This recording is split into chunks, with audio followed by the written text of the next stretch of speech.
Subscribe now and press the bell icon. Never miss an update. Hello students, आपका welcome है आपके अपने YouTube channel maths with Harish Gupta में। पिछली वीडियोज में मैंने आपको साधारण ब्याज के बारे में बताया था और मैंने उसके क्वेश्चंस जितने भी आए हैं अभी तक एग्जाम में पूछे हैं, मैंने आपको सारे क्वेश्चन सॉल्व करा दिए हैं। आज हम शुरुआत करेंगे चक्रवृद्धि ब्याज की। तो चक्रवृद्धि ब्याज के बारे में आज हम समझ लेते हैं। इसकी कभी कभी परिभाषा पूछ लेता है तो मैं बता देता हूं कि परिभाषा में क्या है इसके। चक्रवृद्धि ब्याज को कंपाउंड इंटरेस्ट इंग्लिश में बोलते हैं और इसकी परिभाषा ये होती है कि जब निश्चित समय के बाद ब्याज को मूलधन में सम्मिलित कर दिया जाता है और आगे के समय के लिए मिश्रधन पर ब्याज लगाया जाता है तो इस प्रकार प्राप्त ब्याज को चक्रवृद्धि ब्याज कहते हैं। ये है यहां पर।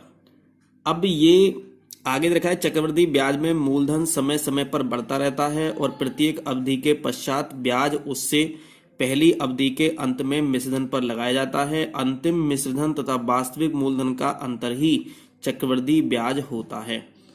अब ये मैंने परिभाषा तो ये बता दी मैंने आपको, लेकिन आपको ये कम समझ में आई होगी तो मैं आपको इसको बता देता हूं कि ये क्या कहा है परिभाषा में इन्होंने। थोड़ा ध्यान से समझते हैं। जैसे मैं एक तरफ लिख देता हूं यहां साधारण ब्याज और मैं एक तरफ लिख देता हूं यहां चक्रवृद्धि ब्याज। चक्रवृद्धि ब्याज मतलब कंपाउंड इंटरेस्ट और ये साधारण ब्याज सिंपल इंटरेस्ट।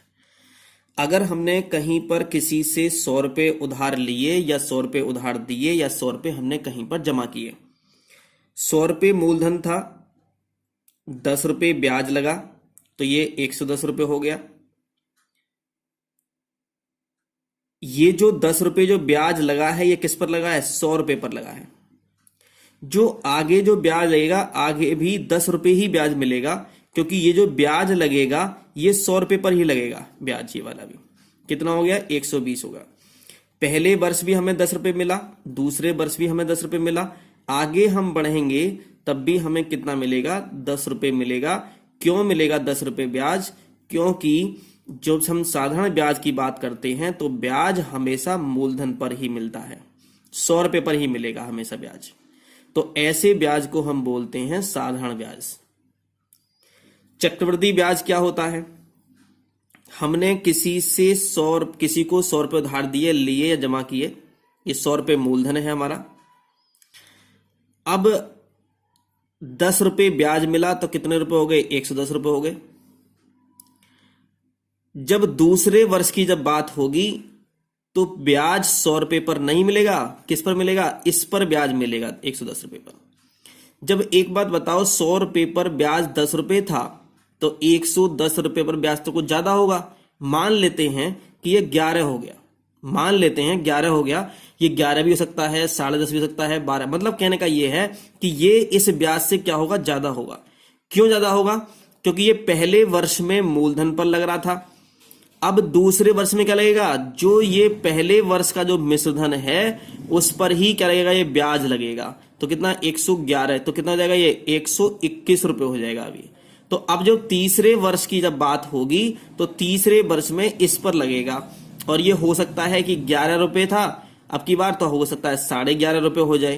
कहने का मतलब ये है कि साधारण ब्याज में हमेशा 100 रुपीज पर, मतलब जो मूलधन होता है आपका उसी पर ब्याज लगता है, लेकिन चक्रवृद्धि ब्याज हमेशा मूलधन पर नहीं लगता। पहले वर्ष में मूलधन पर लगेगा, दूसरे वर्ष में पहले वर्ष के मिश्रधन पर लगेगा, तीसरे वर्ष में दूसरे वर्ष के मिश्रधन पर लगेगा। मतलब कहने का यह होता है कि साधारण ब्याज केवल मूलधन पर मिलता है और चक्रवृद्धि ब्याज मूलधन पर तो मिलता ही है लेकिन ब्याज पर भी ब्याज क्या मिलता है यहां पर। ठीक है, तो ये बात आपको समझ गई होगी। अब एक बात ध्यान से समझेंगे कि यहां से यहां तक 1 वर्ष की बात है और यहां से यहां तक भी कितनी वर्ष की बात है? 1 वर्ष की बात है। अब आपने देखा होगा कि एक वर्ष में यहां भी 10 रुपए है और यहां भी 10 रुपए है। इसका मतलब ये है कि पहले वर्ष के लिए या किसी भी एक वर्ष के लिए, किसी भी एक वर्ष के लिए दोनों का चक्रवृद्धि ब्याज और साधारण ब्याज क्या होता है, बराबर होता है। अगर दर बराबर है और मूलधन अगर बराबर है तो दोनों के एक वर्ष का जो चक्रवृद्धि ब्याज होगा या साधारण ब्याज होगा वो दोनों क्या होंगे, बराबर होंगे। यही परिभाषा थी हमारी। ठीक, आगे बढ़ते हैं जरा। इसमें इन्होंने एक बार क्वेश्चन ये पूछा गया आपसे कि इसका फॉर्मूला लिखते हैं हम, तो चक्रवृद्धि ब्याज समझ में आएगा आपको क्या किसे बोलते हैं। चक्रवृद्धि ब्याज का सूत्र क्या होता है, तो पहले लिखेंगे मिश्रधन, चक्रवृद्धि मिश्रधन, चक्रवृद्धि मिश्रधन बहुत इजी है, थोड़ा ध्यान से समझेंगे। चक्रवृद्धि मिश्रधन बराबर होता है मूलधन 1 प्लस दर बटे 100 की घात में समा।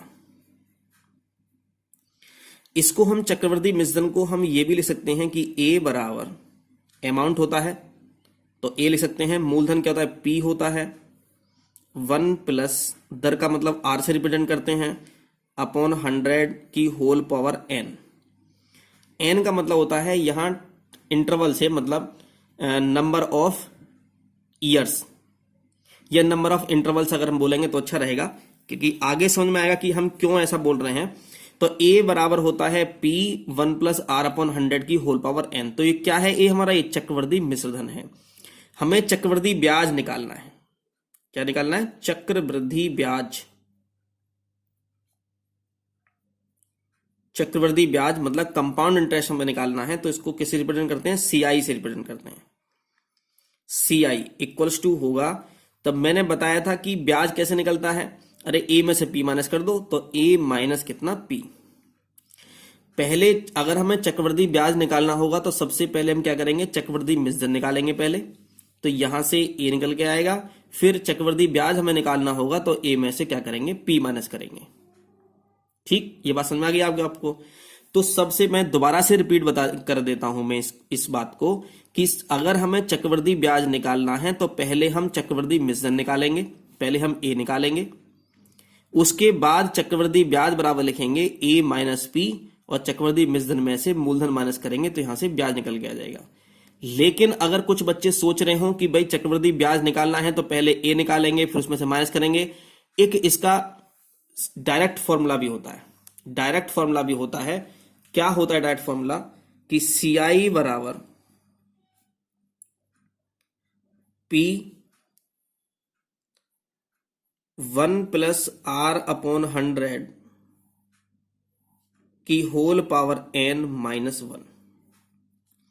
अगर हमें डायरेक्ट अगर हमें फॉर्मूला बनाना है चाहिए हमें सीआई निकालने का, तो सीआई बराबर होता है पी ब्रैकेट से बाहर है तो 1 प्लस आर अपॉन 100 की होल पावर एन और -1 ये ब्रैकेट के अंदर है। तो यहां से कैलकुलेशन क्या होती है, थोड़ी ज्यादा हो जाती है, इसलिए हम इस फॉर्मूले को हम कम यूज करते हैं। तो हमें अगर मैंने आपको बताया कि अगर आपको चक्रवृद्धि ब्याज निकालना है तो पहले आप ए निकालेंगे, उसके बाद चक्रवृद्धि ब्याज बराबर लिखेंगे ए माइनस पी, तो यहां से चक्रवृद्धि ब्याज निकल के आएगा। लेकिन आपसे अगर चक्रवृद्धि मिश्रधन पूछा गया हो तो केवल यही निकालेंगे। अगर चक्रवृद्धि ब्याज पूछा गया हो तो पहले मिश्रधन निकालेंगे, उस मिश्रधन में से मूलधन माइनस करेंगे तो ब्याज बच जाएगा। और आपको अगर यही फॉर्मूला लगाना है, डायरेक्ट ये वाला फॉर्मूला लगाना है, तो सीआई बराबर हो जाएगा पी 1 प्लस आर अपॉन 100 की होल पावर एन माइनस 1। तो ये तो है हमारा बेसिक, और आपके जो एग्जाम में जो पूछा जाएगा वो इसी टाइप के क्वेश्चंस पूछे जाएंगे और आपको सॉल्व करना पड़ेगा एग्जाम टाइम के लिए। यहां पर कोई भी शॉर्टकट नहीं चलेगी। वैसे मैं शॉर्टकट भी बता सकता हूं आपको, लेकिन क्योंकि आपका डीएलएड का एग्जाम है तो यहां पर आपको ये सॉल्व करके दिखाने ही पड़ेंगे। अब चलते हैं क्वेश्चंस पर, फिर उसके बाद मैं कुछ चीजें और बताऊंगा यहां पर दर के बारे में, समय के बारे में। तो सबसे पहले एक क्वेश्चंस की बात कर लेते हैं। इन्होंने क्वेश्चन दे रखा है कि 800 रुपए का 5% वार्षिक दर से 2 वर्ष का चक्रवृद्धि ब्याज क्या होगा।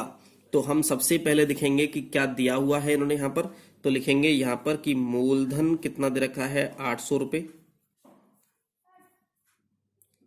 दर कितनी दे रखी है, 5% दे रखी है, वार्षिक दे रखी है, थोड़ा ध्यान से समझेंगे यहां पर, और समय दे रखा है 2 वर्ष।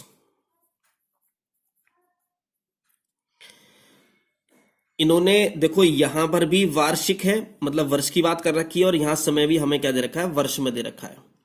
तो एक बात ध्यान से समझेंगे, चाहे हम एसआई की बात कर रहे हो, सिंपल इंटरेस्ट की बात कर रहे हो, साधारण ब्याज की बात कर रहे हो, चाहे चक्रवृद्धि ब्याज की बात कर रहे हो, तो जैसे दर होनी चाहिए समय भी उसी में ही होना चाहिए। अगर दर वार्षिक में है तो समय वर्षों में होना चाहिए, और अगर दर माह में होती, महीने में होती, तो समय भी महीने में हम काउंट करते।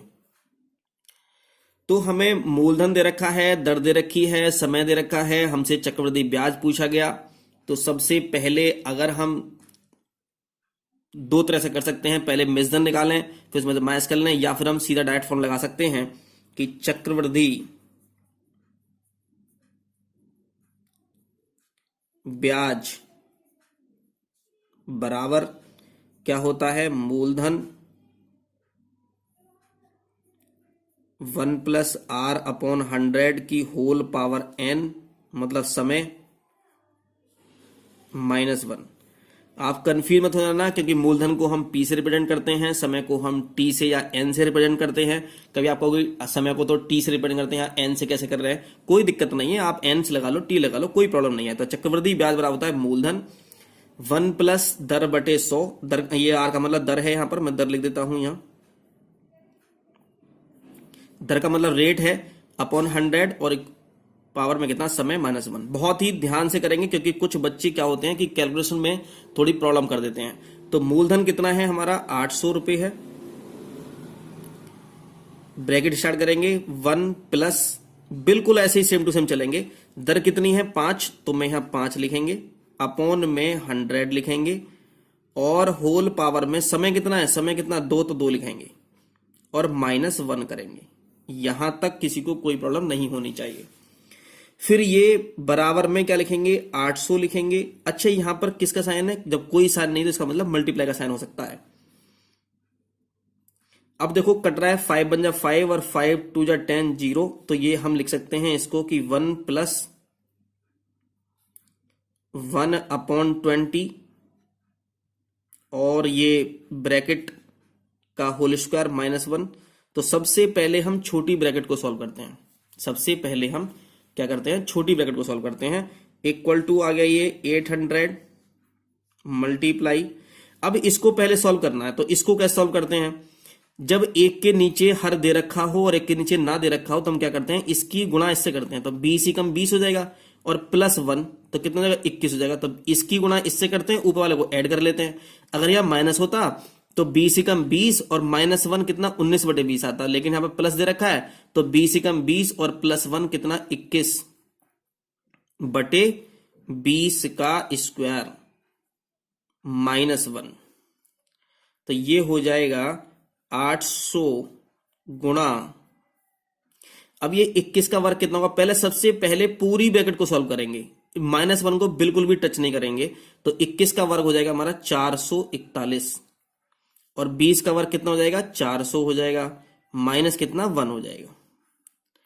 अब फिर ये वही आ गया, 400 गुणा इससे करेंगे, 1 से करेंगे, तो मैं यहां लिख सकता हूं कि 800 गुणा, और अपॉन में कितना 400 आ जाएगा, और 441 ये वाला तो ये ऐसी आ ही जाएगा, माइनस 400 गुणा 1 से करेंगे कितना आएगा, 400 आ जाएगा, और बटे में बराबर में आ जाएगा 800 गुणा, अब 441 में से 400 माइनस करो कितना बचेगा, 41 बच जाएगा, और बटे में कितना 400। तो ये हो जाएगा 2 जीरो से ये 2 जीरो कैंसिल हो गए, 4 से ये 4 दूनी कितना 8 हो जाएगा, और 41 दूनी कितना आ जाएगा, 82 रुपये आ जाएगा। तो हमारा कितना आंसर आ गया, 82 रुपये आंसर आ गया। तो हमसे क्या पूछा गया था, हमसे इन्होंने चक्रवृद्धि ब्याज पूछा गया था, तो कितना आ गया हमारा, चक्रवृद्धि ब्याज आ गया हमारा 82 रुपये।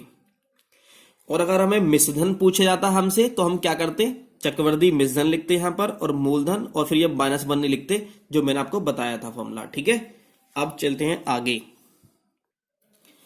सेकंड क्वेश्चन में आपसे पूछा गया कि 1000 रुपए का 10% वार्षिक की दर से 3 वर्ष का चक्रवृद्धि मिश्रधन क्या होगा। सबसे पहले हम लिखेंगे कि हमें क्या दे रखा है, तो 1000 रुपए क्या है, ये मूलधन है, 1,000 रुपये, इसे प्रिंसिपल पी बोलते हैं। 10% वार्षिक, तो रेट मतलब दर दे रखी है, दर है हमारी 10%। समय कितना है? 10% वार्षिक। समय कितना है? समय है हमारा 3 वर्ष। और इन्होंने पूछा है का चक्रवृद्धि मिश्रधन क्या होगा। चक्रवृद्धि मिश्रधन का फॉर्मूला क्या होता है? हम जानते ही हैं कि चक्रवृद्धि मिश्रधन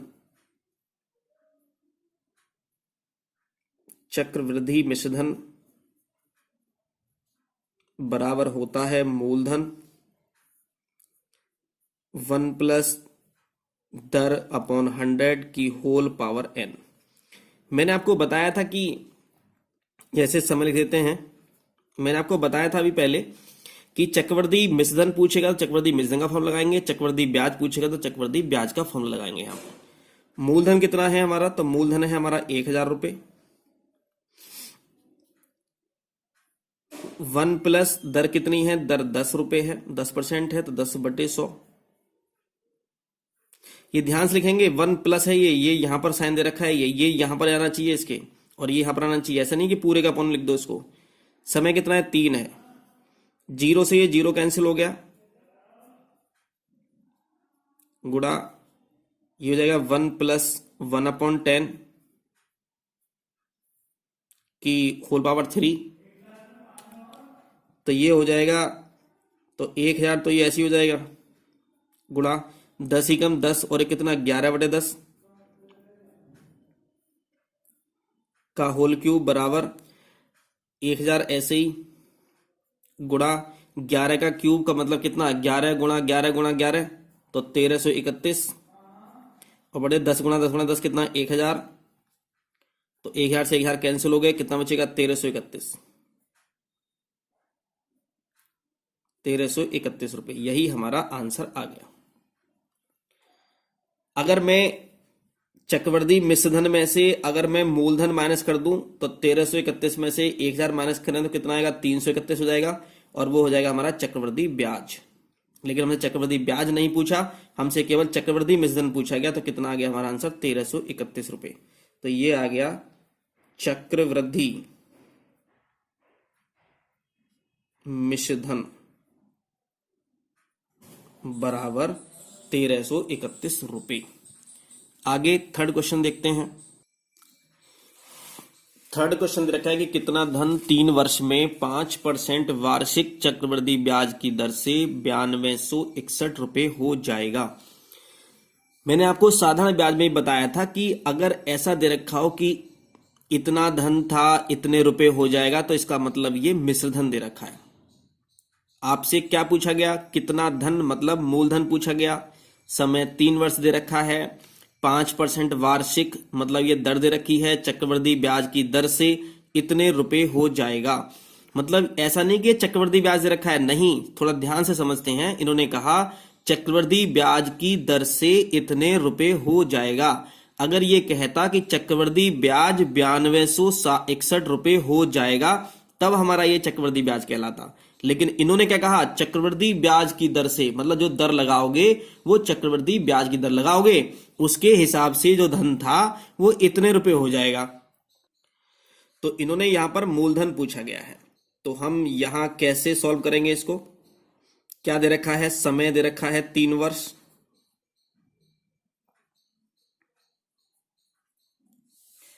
दर दे रखी है कितनी? 5% वार्षिक,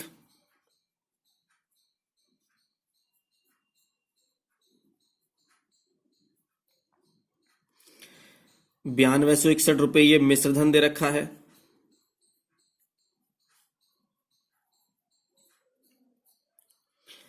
हमें क्या किया गया? मूलधन पूछा गया हमसे यहां पर क्या पूछा गया? मूलधन पूछा गया है।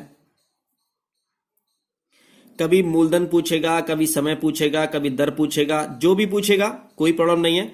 हमें क्या क्या दे रखा है? मिश्रधन हमें दे रखा है।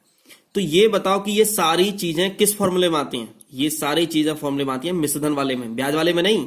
ब्याज वाले में मिश्रधन नहीं आता। कभी आप ब्याज वाला फॉर्मूला लगा दो तो क्या लगाएंगे? हमें पर हम लिखेंगे चक्रवृद्धि मिश्रधन।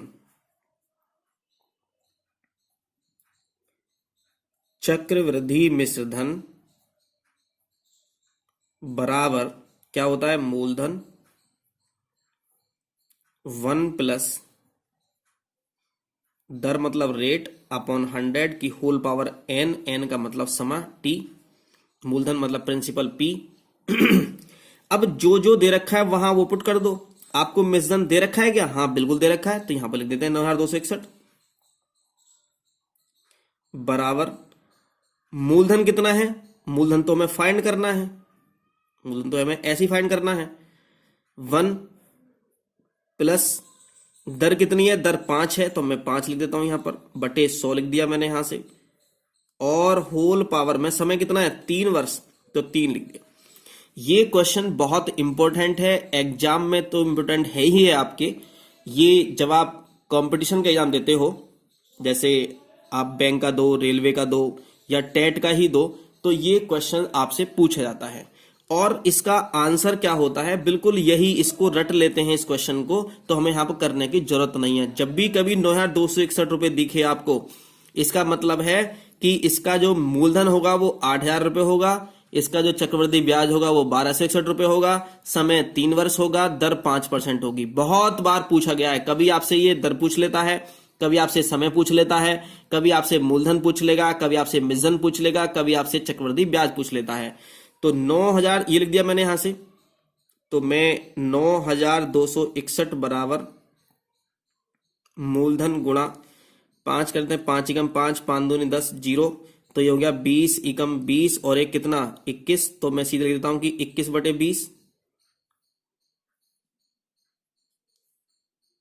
अब ये हो गया 9261 बराबर मूलधन गुणा, अब ये 21 की गुणा 3 बार करोगे तो 21 गुणा 21 गुणा 21, तो ये हो जाएगा हमारा 9261 बटे 20 का क्यूब का मतलब कितना करोगे, तो 0 को छोड़ दो, 2 को रहने दो, तो 2 का क्यूब का मतलब 2 गुणा 2 4 गुणा 2 कितना 8 हो गए, और ये 1 0 दे रखा है, घात 3 है तो 3 0 लगा देंगे। अब हमें मूलधन फाइंड करना है, तो जो इधर दे रखे हैं उसको ट्रांसफर कर देते हैं इधर। तो कैसे ट्रांसफर होगा, 9261 गुणा, अब ये नीचे भाग में दे रखा है 8000, तो इधर गुणा में पहुंचेगा, तो गुणा 8000 ये हो जाएगा, और ये ऊपर गुणा में दे रखा है 9261, ऊपर दे रखा है ना, तो कहां पहुंचेगा, ये नीचे पहुंच जाएगा ये, तो 9261 ये आ गया। बराबर में क्या बचा यहां पर, मूलधन बचेगा, और 9261 से ये कैंसिल हो गया, तो कितना आ गया हमारा, तो हमारा यहां आ गया मूलधन बराबर 8000 रुपए आंसर। तो हमें ये याद रखना है, टेट के लिए या सुपर टेट हो या सी टेट हो, तो वहां पे क्वेश्चन बहुत पूछा जाता है इसी के बारे में, कभी कभी वो ब्याज पूछ लेता है। अब देखो थोड़ा ध्यान से रहा, जब मूलधन 8000 रुपए आया है और 9261 क्या है, हमारा ये मिश्रण दे रखा है, तो मिश्रण में से जब तुम 8000 माइनस करोगे तो 1261 आएगा, और 1261 क्या जाएगा, चक्रवृद्धि ब्याज हो जाएगा। तो ये बात क्वेश्चन बहुत पूछा जाता है, तो आपको क्या करना है, आपको इसी टाइप से करना है, आपको याद नहीं रखना, आपको बस केवल जब आपसे डीएलएड में पूछा जाएगा तो आपको पूरा इस टाइप से ये सॉल्व करके दिखाना है कि क्या दे रखा है, पहले वो लिखते हैं, उसके बाद में फॉर्मूला लगाते हैं, उसके बाद सॉल्व करते हैं, और आंसर में ये लिख दिया कितना, 8000 रुपए। ठीक, आगे देखते हैं नेक्स्ट क्वेश्चन। अब एक क्वेश्चन ये पूछा गया कि कितने समय में 2000 रुपए का मिश्रधन 10% वार्षिक ब्याज की दर से 2682 रुपए हो जाएगा। इन्होंने यहां पर यह पूछा गया है।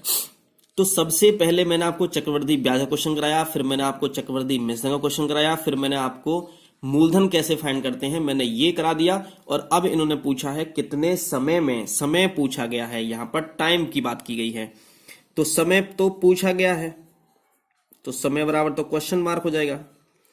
2000 रुपए का मिश्रधन 10% वार्षिक ब्याज की दर से 2682 रुपए हो जाएगा। 2000 रुपए का मिश्रधन, इसका मतलब मिश्रधन 2000 रुपए नहीं है, ये मूलधन है 2000 रुपए, तो ये मूलधन है 2000 रुपए। दर कितनी है, दर है हमारी 10% वार्षिक,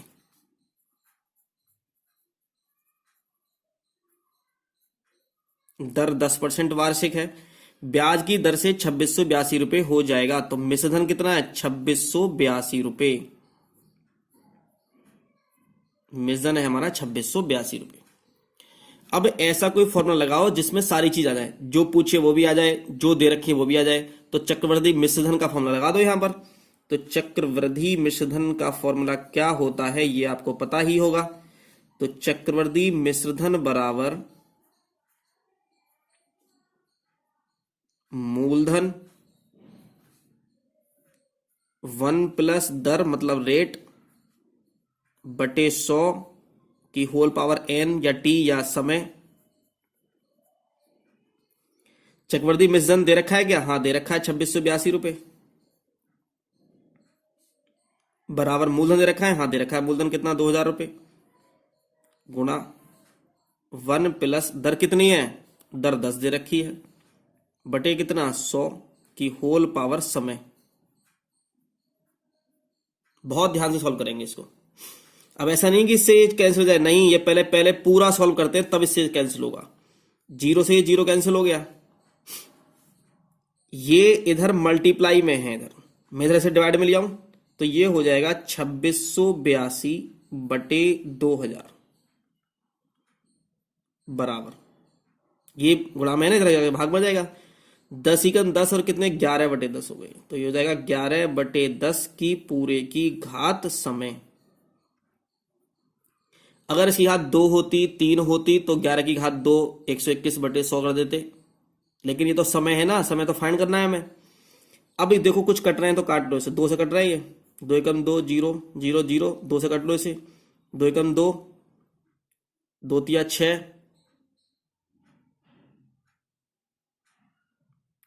एक मिनट, ये क्वेश्चन थोड़ा गलत लिख लिया।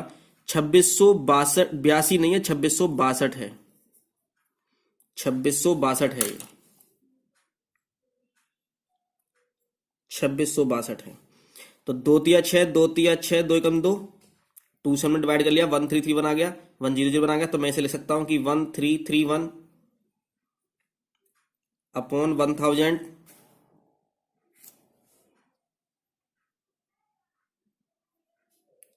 इक्वल्स टू 11 बटे 10 की घात में समय। 1331 किसका क्यूब है? ये किसका दिख रहा है यहाँ पे? 1331 से क्या ले सकते हैं हम? हमें क्या करना है कि हमें समय निकालना है। तो हमें समय निकालना है तो हम क्या करेंगे, और समय कहां पर दे रखा है? घात में दे रखा है। तो मुझे भी जैसे ब्रैकेट ये लिखी हुई है ऐसे ही ब्रैकेट मुझे बनानी है यहां पर। तो मैं ये देखूंगा कि 1331 ये 11 का कुछ है तो नहीं, तो 1331 तो ये 11 का क्यूब है ये,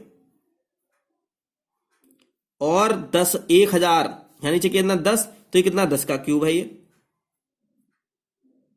क्योंकि मुझे जैसी ही ब्रैकेट ये दे रखी है वैसे ही ब्रैकेट मुझे बनानी है, क्योंकि समय को जब भी फाइंड करेंगे हम।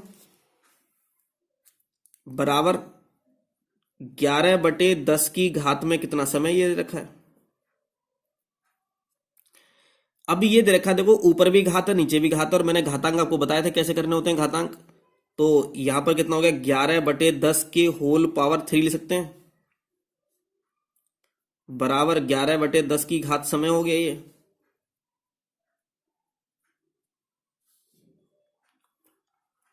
अब जब ये दोनों के ब्रैकेट बराबर हैं और इक्वल टू बीच में दे रखा है, इसका मतलब इनकी घातें भी बराबर होंगी।